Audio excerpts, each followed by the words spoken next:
हा जो व्हिडिओ आपण पाहतोय ना, तो सध्या खूप व्हायरल होतो. ज्यात एक मुलगा आत्महत्या करण्यासाठी डोंगराच्या किनाऱ्यावर उभा आहे.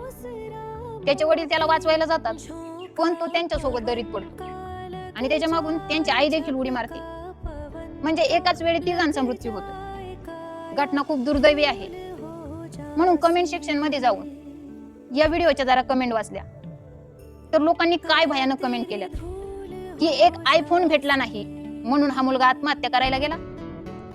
आई वडिलांनी लहानपणी चापकाचे फटके दिले असते, पट्ट्याने मारला असता तर ही वेळ आलीच नसती. काही जण म्हणतात आई वडिलांनी याला जन्म दिला नसता तर आज त्यांचा जीव वाचला असता. घडलेली घटना ही खूप दुर्दैवी आहे. पण जर समाजातील एक तरुण मुलगा आयफोन सारख्या छोट्याशा गोष्टीसाठी एवढं मोठं पाऊल उचलू शकतो, तर आपली मुलं आणि ही तरुण पिढी चालली कोणत्या दिशेने? अशा अनेक घटना असतील ज्या आपल्या समोर येत नाहीत.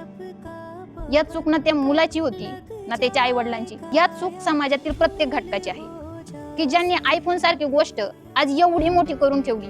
या घटनेतून आपण सर्वजण एक गोष्ट मात्र शिकू शकतो की आपल्या मुला मुलींना त्यांच्या असणाऱ्या गरजा आणि त्यांच्या असणाऱ्या इच्छा यातील फरक नक्की समजावू शकतो. त्या मुलाला आयफोनची गरज नव्हती, त्याची ती इच्छा होती आणि त्या इच्छेसाठी त्याने आपला आणि आपल्या आई वडिलांचा जीव घेतला.